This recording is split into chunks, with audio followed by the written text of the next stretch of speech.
तो बता काका जाए तू बाबू गप्पी की नकल भाषा में बात करके बता। तो हमें ऐसी बात है, हमारे पापा वही गए दूध जो है नहीं यहाँ नीचे पूजा पे थे, तो गधे मशीन थे घी निकाल जाएंगे, फिर हम भाई कहाँ पहले हमारी चाय ची करनी पड़ेगी। अच्छा और जो बताओ और कौन सी भाषा चाहिए तुम्हें?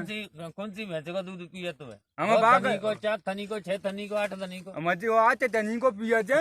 8 थनी को भी अच्छा 9 किलो दूध देते वो जो नो बांधी झक वजे रे जाकन जो पानी चली आवे छे। आओ ठीक है। आओ तो तवई पहलवान बन तो पे जमाई में चांदी ना तुम देख के बता तू बैठा के ठीक है नहीं देव कैसे तुम ऐसे हां देव हमारे तो नो बॉडी बनती है भाई, तो नो देखो बाबू गप्पी की बॉडी को दे दो। अब कैसे दे ठाड़ो है कैसे नो नो देखो नो बॉडी बनाई आ तो तेना को दूध पिए थे मेची को देखो और ये बॉडी बन जाए जा पर सही कह रहे हो। 8 टंगर 12 बंगर 4 चक्का 2 ये नो ही उन जाए फिर तो भाई साइकिल को बजे थे। आओ अब तो मोटरसाइकिल से नो आवत है दूध हम पे याद आए। ठीक है तो ना दौड़ा कर ले नो जो देखो बजी का जाओ।